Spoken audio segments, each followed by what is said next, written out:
To make this project, you're going to want some large size felt. We'll be cutting large rectangles. For the main body of the bag, you're going to need a rectangle that is 13 by 23 inches. And for the handles, you're going to want two pieces that are 3 by 13 inches each. These dimensions are larger than most of the sheets of felt that you can buy in craft stores. So if you go to fabric stores such as Joann, you can usually find large bolts of felt that will allow you to cut larger sizes. Let's talk a little bit about the tools that we'll be using for this project. First, it's going to be helpful if you have a large grid to do your cutting on. This could be a cutting board or cutting mat, but since we're going to be cutting large rectangles, it's really nice to have a grid to line it up on. You're also going to want a grid ruler, but this will help you to make the measurements on your fabric. You're also going to want some marking chalk. Marking chalk works really well on felt. This is a purple thing tool. We're going to use this when we sew the bag on our machine. This can help us guide our fabric so we don't have to get our fingers too close to the needle. You can also get what's called a stiletto to help you with that. Then we have 3 types of scissors. When we're sewing, scissors are really important because you need them to work really well. My biggest, prettiest scissors here are my fabric scissors. I only use these scissors on fabric. This will help protect them so that they stay nice and sharp for a long time. Then, my next pair of scissors are what I call my craft scissors. My craft scissors I use for everything else besides fabric, such as paper, cardboard, plastic, zippers. Whenever I need to cut anything heavy duty or anything that's not fabric, thread, or yarn, I'm going to use these scissors. My next set of scissors are my small scissors. These are called stitcher scissors, or often called detail scissors. I'm going to use these when I need to cut out small little sections. I don't want to use them to cut out big pieces, but if I just need to do something small and precise, or if I just need to clip threads, these are a great tool to have. You can print off the free pattern from my website, which is linked below. I've cut out the main edges of the pattern, but it was on 2 pages. I need to connect my pieces at the dotted line. So I'm going to cut on the dotted line on one of the pieces, lay it on top of the other, and align the 2. Next, I'm going to cut out the center like a window.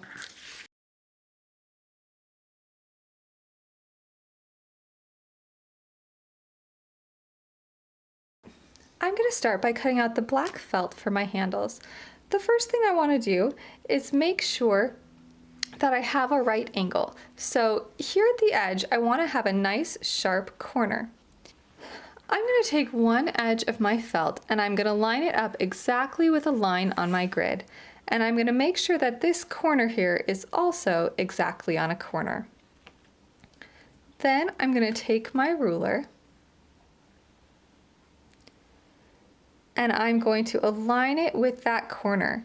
And you can see, since I'm following the grid, that I want to line up my ruler with the grid here and with the grid over here. When I do that, you can see that my felt is not straight. It doesn't make a right angle. See how it extends a little bit here? So I'm going to use my chalk to mark that and make this edge straight. So I'm going to hold my ruler in place and I'm going to use my chalk to mark that edge. And now I'll use my fabric scissors to trim it off at the line. Avoid using the very tip of your scissors if you can. Use the back edge and cut in long, straight sections. This will help prevent your felt from looking jagged. I now know that I have a right angle at that corner. And so I'm ready to mark the rest of my measurements. If you have a wider ruler, such as this one, you can simply overlap it 3 inches on the fabric, 1, 2, 3, and draw your line to cut.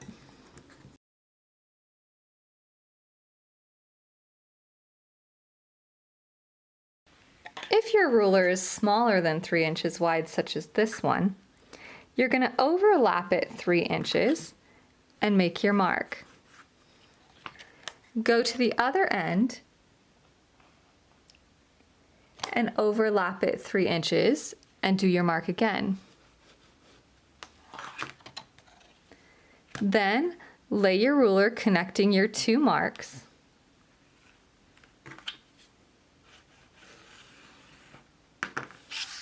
and draw your line.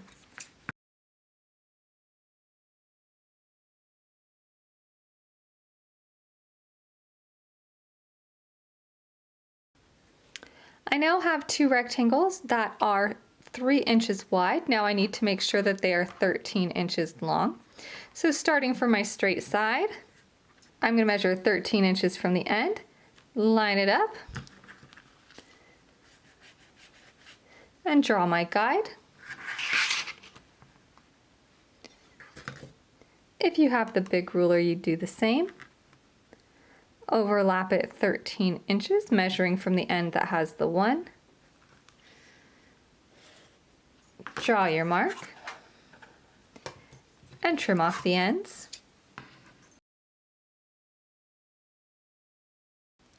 Cutting out the large rectangle is similar. I've already checked to make sure I have a right angle. This rectangle needs to be 13 by 23. The first thing I'm going to do is measure 13 inches from one corner, and I'm going to make myself a mark.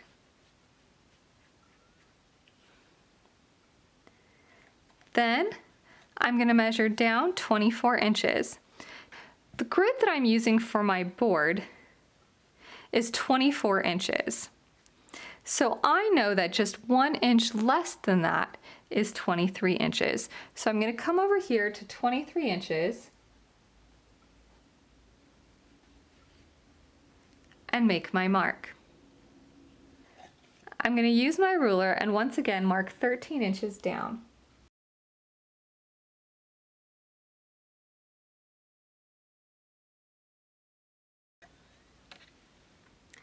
I'm also going to do a guide in the middle and mark it at 13 inches.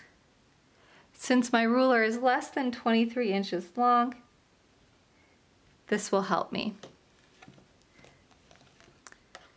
So I'm going to line my ruler with my first 2 marks and draw my line.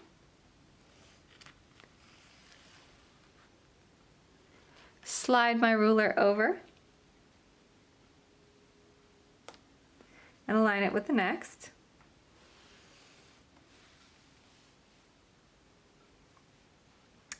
And then connect the ruler at the bottom.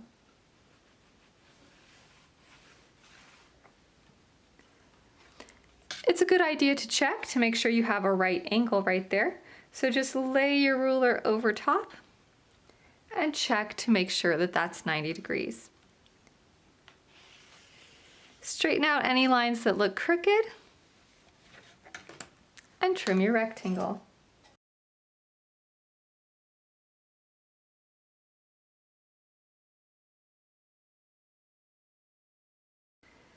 Now you can line up your rectangle with the grid and make any adjustments that are needed. It doesn't have to be exactly 13 by 23. It's more important to have right angles. So if you see anything that's not quite straight, go ahead and fix it. Rotary cutters also work great for this process if you have them. Next, let's make our handles. Place the wrong side facing up. For me, the wrong side is the one that already has my chalk markings on them. I'm going to lay my pattern piece directly on top of it, and I'm going to trace the window.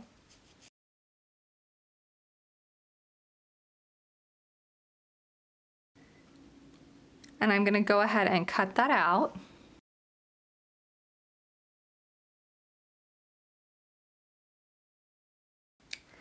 You will see these cut edges on your project, so take your time, go slow, and be as careful as you can. Repeat this process for the other handle. My handles are done and ready to attach to the bag.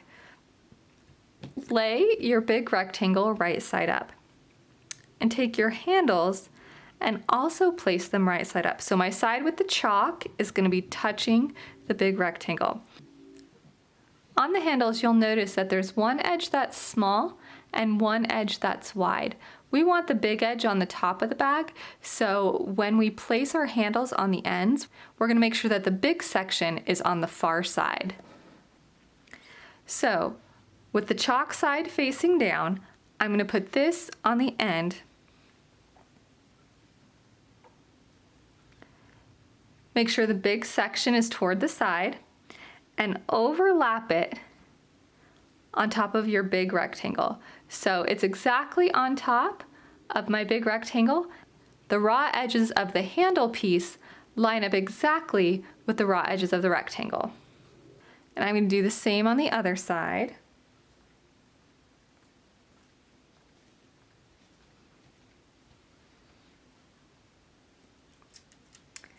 And I'm going to pin these in place. I want to be able to remove the pins when I sew, so I'm going to pin perpendicular to the edge. I'm going to be sewing along the edge here, so I'm going to place my pins perpendicular to that so that the little ball hangs off the end and I can grab it when I'm sewing. As I pin, I'm going to double check to make sure everything's lining up. When you pin, you go down through all the layers of fabric. Then angle your pin and go up through all the layers of fabric. This will hold it in place.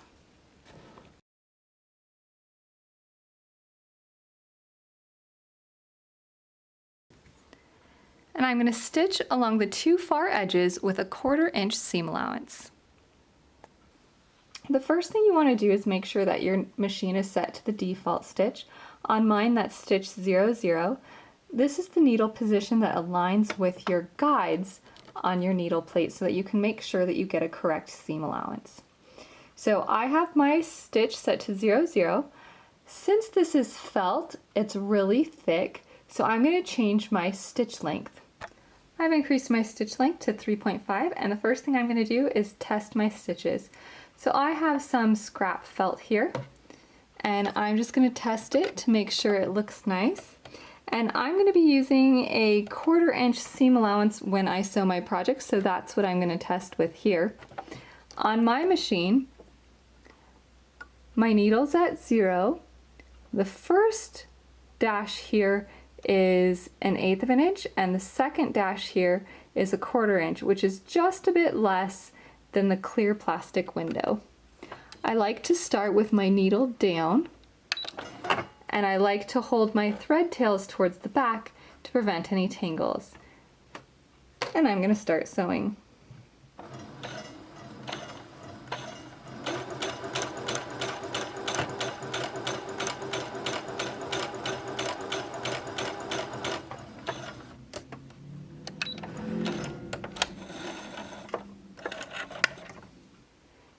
If your tension's off or your stitches don't look right, go ahead and adjust it. It's better to fix it now on your test fabric rather than later on your final project. Remember, anytime you adjust your tension, you want to rethread your machine. Since my tension looks good, I'm ready to sew. I'm going to pull my thread tails to the back, and I'm going to align the edge of my fabric with my 1/4 inch mark.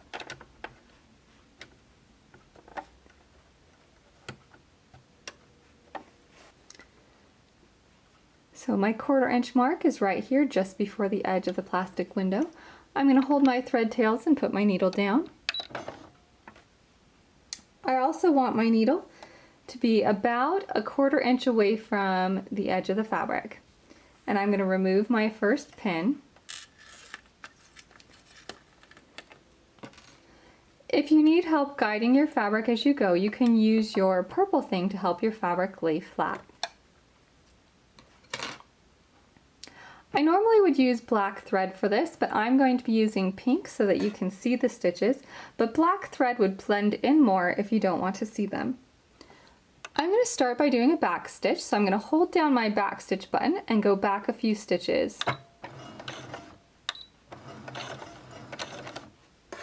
Then I'm going to go forward. This creates a knot for my thread. And now I'm going to stitch along the whole edge.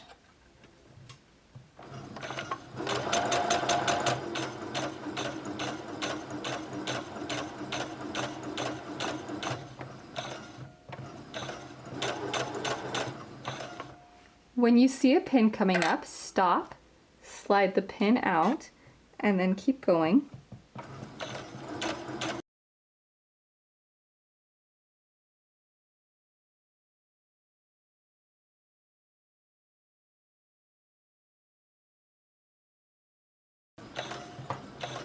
When you're almost there, stop, back stitch a few stitches, then lift your needle up, pull your fabric out, and cut your threads. Do the same on the other edge. We now have a nice stitch seam along the edges. Once you've finished sewing your seams, trim your threads.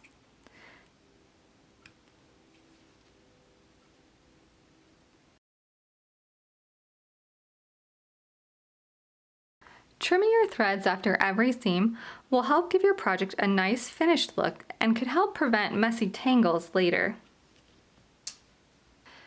Now that our seams are sewn on the ends, the next thing we're going to do is sew the interior seams. You want to make sure that your handle fabric is laying nice and flat. So you can use a few pins to hold it in place just like you did before.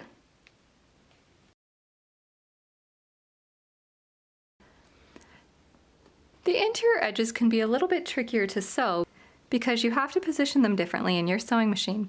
So what I like to do is take one end and roll it up, and I'll have this rolled in place while I sew this edge. And then I'll open it back up and roll up this side when I sew the other edge. And you'll see why we had to do this once you go to the sewing machine. Guide the thread tails to the back.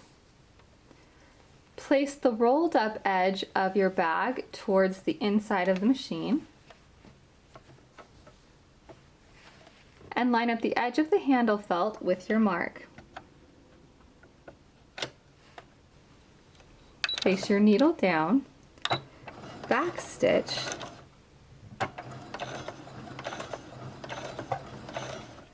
remove your pin, and sew along the edge.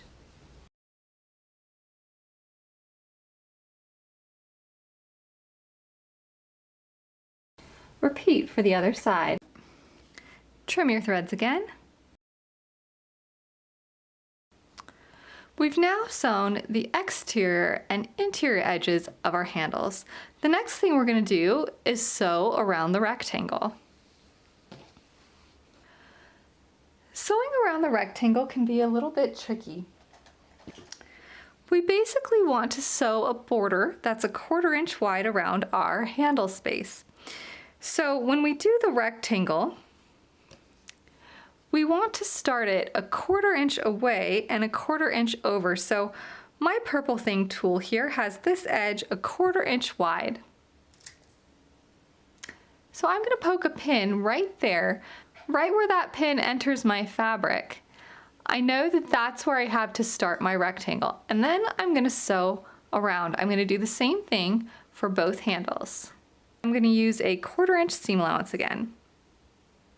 When you put this in your machine, you may have to roll up the end like you did when you were sewing the interior fold.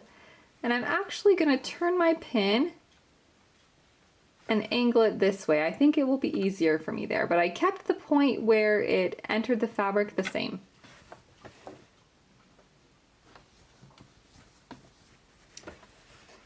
So I'm going to roll up the other edge. And I'm going to line up my needle so that it enters right where my pin is, as close as I can without hitting the pin. Put your needle down and take the pin out. And I'm going to go forward just a couple stitches.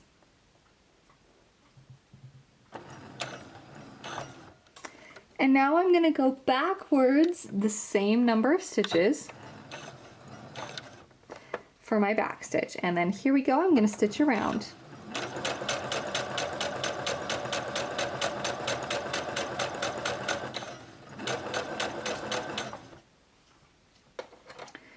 When you approach the corner, you want to stop a 1/4 inch away from the edge. So I'm going to want to stop and turn right there.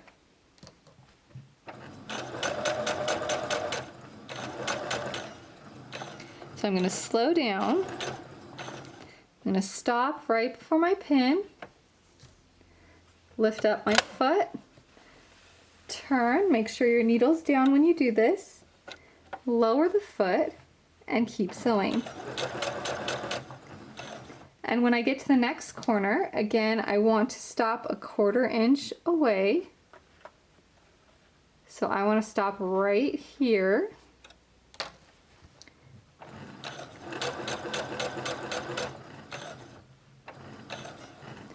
I'll stop right before my pin, lift my foot up and turn.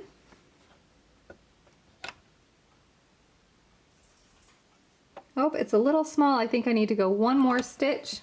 So I'm going to turn it back, go one more stitch forward, and there we go.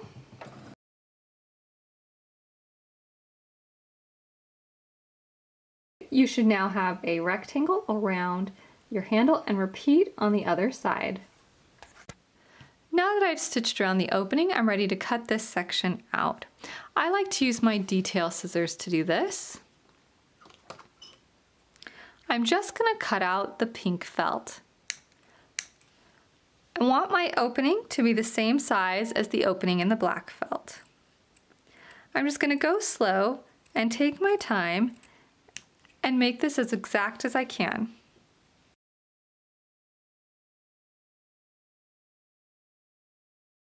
If you don't want to see your main rectangle on the front side, one thing that you can do is flip to the back and trim the opening of the big rectangle just a little bit smaller.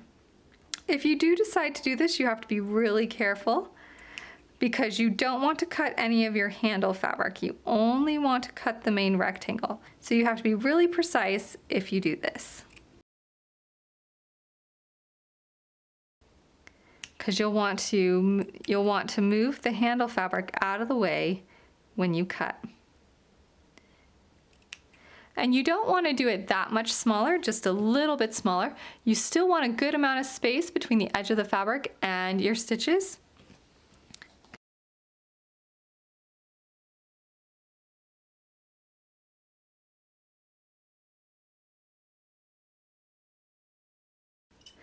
This step is optional, you don't have to do it, but some people like the look better in the end. And I now have an opening for my handle. The next thing you want to do is check the sides. When we sew our rectangle together, we're going to be sewing along the side edge of our big rectangle. If your handle piece extends beyond the edge, go ahead and trim it off so that they line up. You want the handle piece and the side of your rectangle to be the same size. You only need to do that on the sides.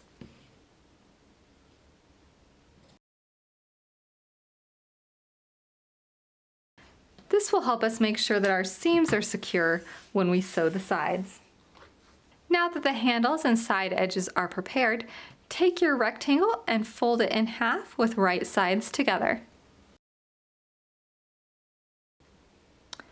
This means that the handle pieces are touching, and we're looking at the wrong side of our felt. Next, pin along the two sides.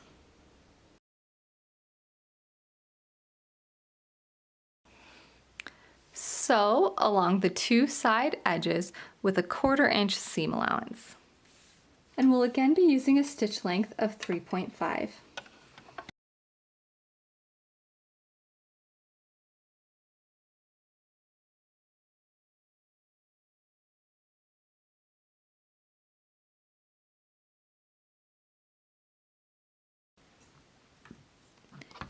Don't forget to trim your threads. Check to make sure all the layers have been sewn. Make sure the handle is also in the seam. The next thing we're going to do is box our corners. This will give our bag some shape. To box your corners, place your hand inside the bag and put your finger all the way up at the far corner. It almost looks like your finger's wearing a little hat. Pinch the corner so that the seam runs down the center.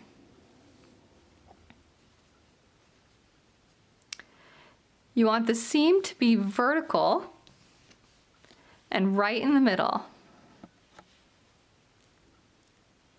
Use your fingers to open up this seam. That means you want one side going to the left and one side going to the right. Then we're going to take our ruler and lay it over that seam. You want your 1-inch mark to be right on that center seam. And you want to line it up so that you have 1 inch to the left and 1 inch to the right for a total of 2 inches across. So as you can see here, I have my 1-inch mark completely vertical on the seam and 1 inch to the left and 1 inch to the right. And I'm going to use my chalk to mark that section.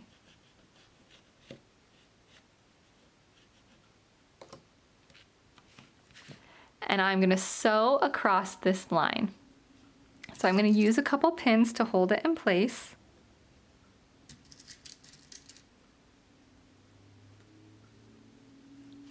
And I'm going to stitch straight across. I'm going to use my purple thing to help me make sure that this seam lays flat. Trim off your threads. And then trim this seam to be a 1/4 inch. Remember, the edge of the purple thing is a 1/4 inch, or you can use a ruler or a gauge to help you.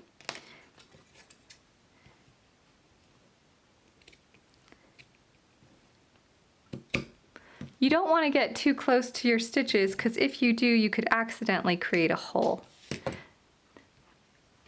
Repeat this process on the other corner.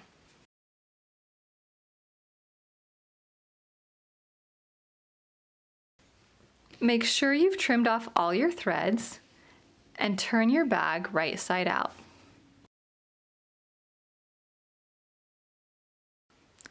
We now have a cute felt case that we can use to store a whole variety of things. And because we boxed the corners, it can stand up all by itself.